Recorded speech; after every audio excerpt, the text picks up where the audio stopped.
Welcome to Audio Gyan with Kedar Nimkar, a podcast that documents insightful conversations with Indian designers, artists, musicians, writers, thinkers, and creatives of all types. Catch us on iTunes or visit audiogyan.com for more Gyan sessions. Here's your host, Kedar Nimkar. Today I have Paul Sandeep with us on Audio Gyan. Paul is an international award-winning product designer, alumni of NID, electrical engineer, and a cartoonist. He has designed over 300 plus iconic everyday objects in 121 product categories for clients across 14 countries. He's a winner of Red Dot Award twice and numerous international awards. In 2004, he created the spherical bulb holder, an angular multi-plug for GM Modular, which became the most iconic bestseller designs in India and have now become standards in the electrical industry. This was his really small introduction of a person who likes to call himself as a designer of everyday objects. For more details, you can visit to paulstudio.in. That's Paul studio.in.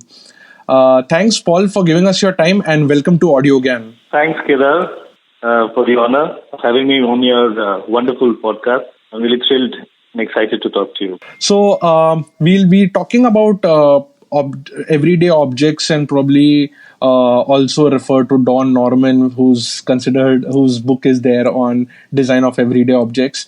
But I'll start off with another great designer, Massimo Vignelli, who quoted that if you can design one thing, you can design everything. So if we consider this as a true statement by one of the legends, I was very curious to understand that since you cover a lot of products, are there chances of you falling short while going deep into designing a product? Well, that's a very interesting question, Kedar. But I look at it in a different perspective. When you say, if one can design one thing, you can design everything. It's actually not the width we're talking about. It's actually enriching your experience of design. Yeah, so I don't look at it from expansion because when you're talking about multiple aspects of a process, right, then you could say that, okay, you might lose out on the depth. Because I just design. I do not look at any other aspect apart from the design of it. Like, I'm not selling my own product. I'm not looking at, other aspects of the project. I'm purely focusing on the design aspect of a product, right? And to enrich my experience, I would rather design a plethora of varied objects to increase my knowledge base in terms of production, in terms of manufacturing capabilities, and new materials and processes. So design is actually a creative process. And if I could design a pen, the process of designing a writing instrument for me is very similar while I'm designing maybe a home appliance, a air cooler, or a ceiling fan, or any other object. So to me, it's not the width.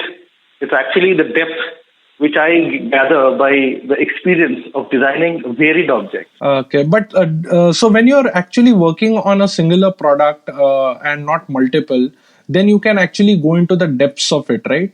But when you're working on different products, don't you think that the specialization factor is hampered to a certain extent? On the contrary, Kedar, companies hire me because I'm a generalist and not a specialist. I'll share an example. What happens is that when companies approach me, they're always stuck with an idea because they've been working on it again and again for many years. So they do not get a fresh perspective. When you go much deeper into the processes and do's and don'ts in a project, then it's actually very restrictive. And having a very fresh perspective is very important while dealing with newer challenges.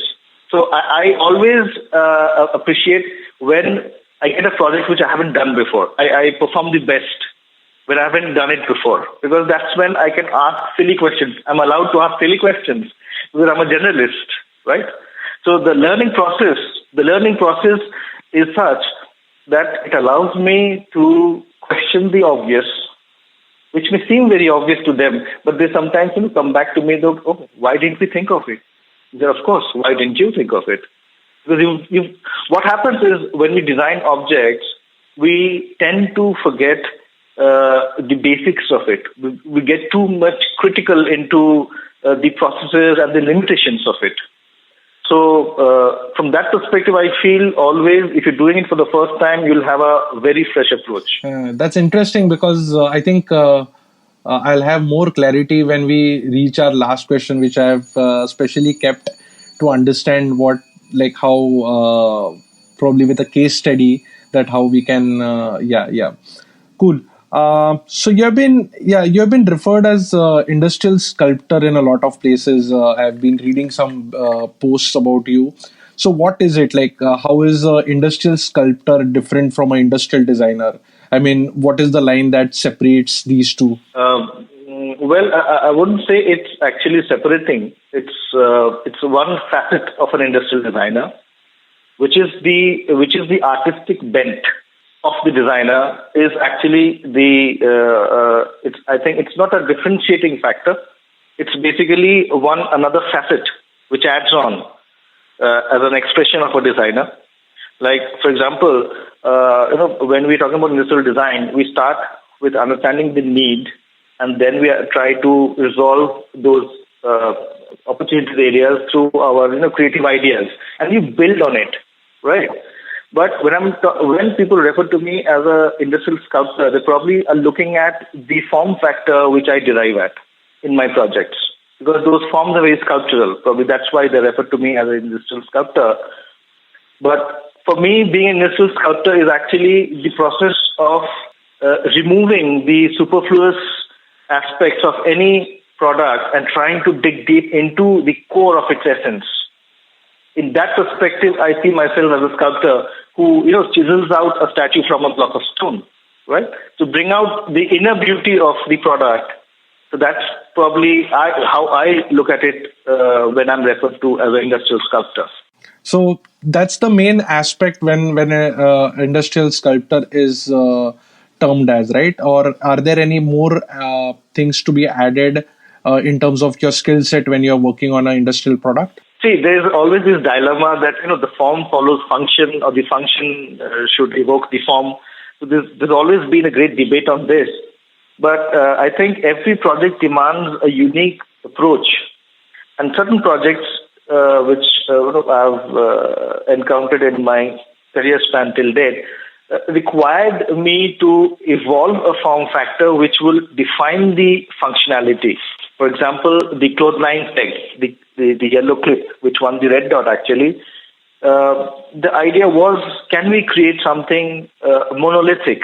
Can we create something which doesn't have multiple parts, yet look like a complete product and an interesting product? So the form factor, how we define, was actually getting more closer when we started looking at the finer nuances of the form, which would drive the function rather than the other way around. Cool. So in the same context, so what's your process of defining your style? Because you obviously will be working under constraints and also adding your own constraints like form and function and stuff like that.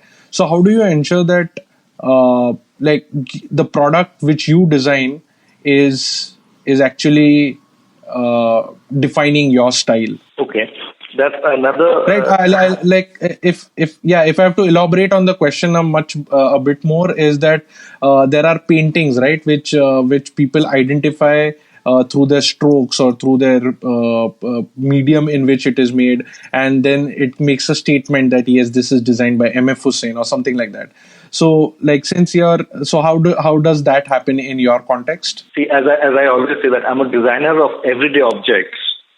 And why I emphasize on the fact of everyday objects is because these are the objects which go unnoticed, right?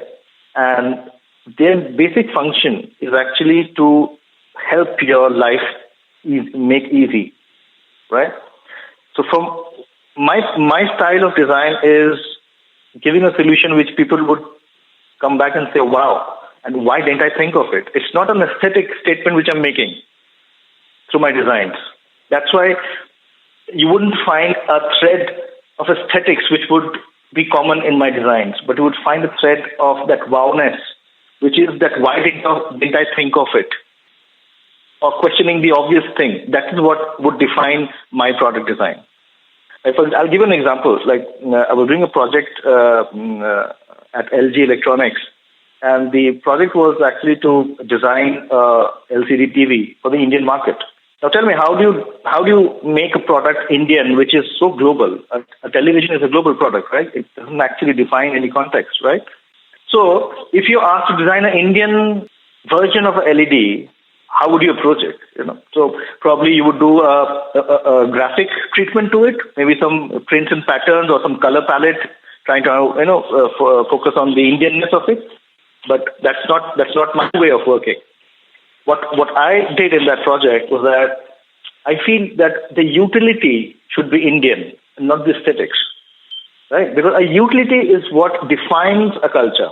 The way we look at things, the way we expect things to work and support us in our daily life is what defines or differentiates us as Indians from any other person, right? It's not the aesthetics. So what we did, we did a pan-India survey. We visited plenty of homes pan-India, and we understood what Indian television usage was, right? A product is always defined by the context of its use. So what we came across was very interesting. See, with the advent of this flat screen television, LCD and LEDs, what happened was that you would take it up to a wall and not keep it on the furniture, right? Because it became a thing of pride that, okay, you want a TV which goes on the wall. So now what was happening is that when you took it on the wall, where would you keep your DTH box? Because when you had a CRT TV, you would keep the DTH box or the other peripherals on the furniture below it. So now you didn't have any space. So people started doing jugaad. What we call in India, the jugaad is like finding means and methods to solve a problem at a local solution. So we found people using glass shelves beneath the televisions to keep their remotes and the DTH boxes, and all sorts of various kind of arrangements like temporary solutions. Another aspect which we were also looking at was that the Indian market is very, very price sensitive. And in that respect, when you are mounting a television on the wall, what happens to the stand? It's a complete waste because the product cost includes the cost of the stand, right? So the company has invested into the tooling of the product. The user has no use of it because the stand is irrelevant to him because he's wall mounting the television. That was the idea, that can we convert the stand into a shelf so that, so you could actually use that stand on the wall and make it a shelf, and you could keep your DTH box. And this was launched by LG Electronics in 2013, and it was named as the Transform TV. So that's the Indian insight. That's what makes a television Indian, because the way we use it, because nowhere else one would wall mount a 32-inch television on the wall. It's only for the larger television which you go up on the wall, but in India, it's still a thing of pride. So we kept that Indian sentiment alive through the product. We also made it cost effective. That now the stand has a purpose, definitive purpose. So the cost is justified. And all of it was at the same price level. So you have a new USP, new selling point, calling it the Indian USP at the same price point. I think that is what is, I would say, my way of approaching any project. That's beautiful. I'm really, it's interesting. So, I think that naturally flows into my next question. Like, once you start selling the designer and not the design, object becomes expensive. This is one of your lines in one of your interviews. So can you explain what do you mean by that? See, I've come across the situation many times when, one is wanting to engage a designer in a project. They always have this feeling that a designer would actually increase the cost of the product. The product would become expensive because in India still I would say the perception of a designer is that, okay, he's a fashion designer or maybe he's a interior designer. So anything which the end consumer has to pay more for is termed as a designer product. So a designer product has to be expensive, will be expensive, right? Yeah. In fact, other domains also, designer shirt or designer cars. Yeah. Exactly. So whenever you're talking about a designer thing, means that you have to pay more for it, right? But my approach here is to kill that elitism in design. I want to make everyday objects well designed, because I feel that everybody has a right to good design. And that is possible when you make the designer anonymous and the product the hero. So that is what my effort has always been, to create a product which people would associate with and would want to own it. It's not because so and so has designed, that's why I would want it, but because this product is so good that I would want it. Yeah, there's also a plus side to it, because then things are not sold at the name value, like at the face value of it. Of course, only the merit of the product would define the success of the product. No, I think this is what I wanted to emphasize, so that I've always believed in making the product the hero. Where you don't have to advertise about the product, because the product is so good in any way that you would want to use it. So focus your energies and I always tell my clients, let's focus all our energies towards creating a good product. Then we will not have to push it in the market. We'll be able to create a pull. See, all the techniques of marketing and advertising are required when you really have a mediocre product. Otherwise, you wouldn't have to push it, right? If you create a wonderful product, you can create a pull. People would come chasing you after you to own that product. That's very noble of you, actually, to do this kind of a stunt. We'll slightly take a tour here, different, which is on your work. So your design of a spherical bulb holder has become a standard in the electrical product industry. So can you tell our listeners, how did the product you made bring so much impact in the electrical products manufacturing industry overall? Well, this was a very interesting situation where I was engaged by GM Modular, a company based out of Mumbai, and they were venturing out into the electrical product space. My role was actually to identify these mundane objects and create some uniqueness into them. How I started on the project was very interesting. I looked at the most mundane object in the electrical trade, which was the bulb holder. And the bulb holder had been same the way it was designed 100 years back. Everything around it had changed except the product itself. So what I felt was that when you're doing up your interiors, all that is fine, but when you're trying to plug in a bulb, you still have that old industrial, technical looking bulb holder with all those screw holes and, all those engineering details visible. The idea was very, very simple, actually. The idea was the intent was to cover up those holes and make it look beautiful aesthetically. So now the challenge was this product, which was a standard in the industry for over a century old, you can understand how cost effective it might have gone over those years. My idea of adding another shell around it to hide the holes was an expensive proposition. It was actually increasing the price of the product. But then I could manage to convince the director of GM Modular that even though we are increasing the price of the product, the perceived value of the product is going up many folds. This could create a new category of a product. And I think he bought the point, and I really appreciate that he took that risk of bringing out a slightly more expensive product, which was a very, very mundane object. You don't look at a bulb holder while you're buying it, right? You just ask for it and you get it. Or sometimes even you don't buy it. Your electrician buys it. So now, when we talk about the electrician part, this was again a very interesting aspect to that design, which actually propagated the design because most of the electricians started preferring this design because their output started looking like people would say, "Oh, you've done a neat job. You've got us a good bulb holder." Yeah. So what happened was that since this is such a mundane product and you will not buy it, and mostly the electricians would go and buy it, so they started recommending this product. And over the period of 12, 13 years now, because I had designed this in 2004, this bulb holder has now replaced the regular bulb holder completely. And this has done really, really good business for the not only the brand, but now it has become a standard so that every manufacturing company who has to have a bulb holder now has the spherical bulb holder version of it. It's very exciting to see how well it was appreciated by the entire trade, because they really felt that this design had added value to a product which was completely overlooked over centuries. And I think that's a great satisfaction for me as a designer as well, that I could create something which really could change the direction or make a small dent in the way people started looking at electrical accessories.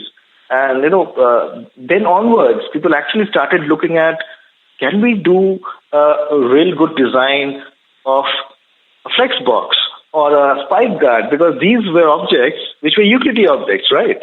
No one had ever thought that these should be well designed too. So that the entire industry now is design driven. The electrical trade, which wasn't design driven at all, which was only purely function driven, is now design driven. If you see the exhibitions which are held every year, the ASTEC, the Elecrama, you'll find companies talking about their design, the aesthetics of such mundane objects. I think that's a phenomenal change which has happened. And a lot of designers are also looking up to this industry now, that, okay, we could also bring change in the industry. Mm-hmm. And can you tell us some of the challenges other than like working on this spherical bulb, other than the price point? See, I think in any project, the major challenge is to convince your client to believe when you're doing something new, to invest. I think getting the funding for the project is the most critical aspect of it. See, because everything else gets sorted out. If there's a will, there's a way.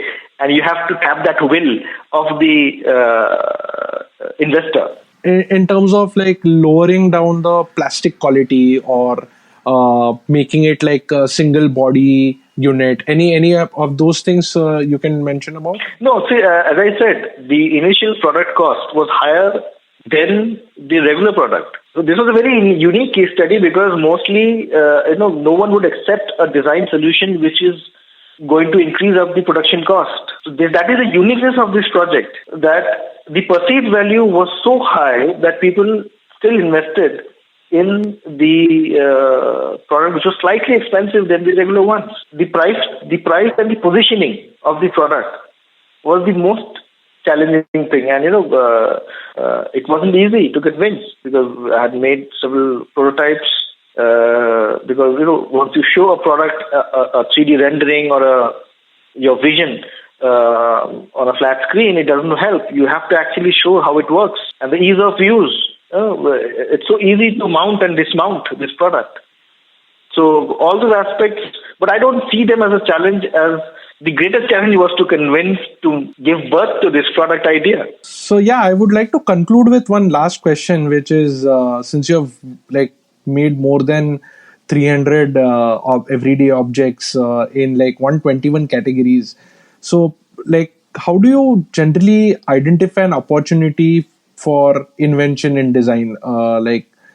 Invention, not exactly invention, but how do you find that opportunity? Yes, that this particular sector or this particular line of products need design intervention, and then design them. So what's the process like? Now, this again is a very interesting process, because I'm a cartoonist. Before I came into design as a profession, and even before I did my engineering, I was a cartoonist, professional cartoonist. And one thing I would like to share is that, the modern observations of a cartoonist is what defines the uniqueness. The observational skills. Maybe there would be 10 people sitting in a room, but a cartoonist would observe the most critical and the most subtle nuances and highlight them through his expression. So for me, probably I'm still trying to express my observations, and the medium is through objects. So everything around me is an inspiration, and I always keep noticing, if someone's opening the door and if having a problem, so I would notice that. I notice every little detail in my everyday life. And that is what allows me to gather opportunities of design intervention. I'll give you another example of such a observation which turned into a very, very successful product. We all use these regular multi-plugs, right? Those multi-plug pins, 3-pin plugs, which you plug into a socket and you have those 2 pins on the top, 2 pin on the bottom, and those 3 pin in the front, right? So I'll cite an example of an observation here. Have these 2-pin plugs, and after certain times of usage, these 2-pin plugs tend to get loose, right? And with these regular multi-plugs, what happens is when you push the 2-pin plug on the underside of these multi-plugs, it tends to fall due to gravity. So, and it's a very small thing, but then it's not a good feeling. It's not a good thing to happen when you're plugged in and you're working and suddenly the plug falls off and your light goes off. It's not a very pleasant feeling. So see how this is an opportunity. So what I did was that I just made a slant angle of 40 degrees of the bottom part of the multi-plug, so that you could plug and the 2-pin would get automatically locked into it due to gravity, due to the slope. Yeah, and that gave birth to another product category, which is the angular multi-plug. So this idea again stems from a very simple observation. So you just have to keep. I always say, don't just see, look around you. We tend to overlook things, and we see many things, but we need to look at them carefully and be observant. I think that's the key to innovation, for me at least. It's really inspirational to hear this. Cool. I think this is a good note to end this. Obviously, there are tons of things to be spoken about in the industrial design space. And I would like to really have you again on AudioGAN, where we can chat about something more and the new products which you will be designing. So all the best to you. And thanks once again for giving us your time. Oh, thanks, Kedar. It's been a wonderful, it was really a pleasure talking to you, and really look forward to more such interactions in the future. Thanks again. Good night. And that's it from today's Gyan session. Catch us on iTunes, Saavn, Stitcher, or any podcasting app you use. Do rate us on iTunes and follow us on Twitter, Facebook, and Instagram. Stay tuned for more Gyan on AudioGAN.com. Till then, bye.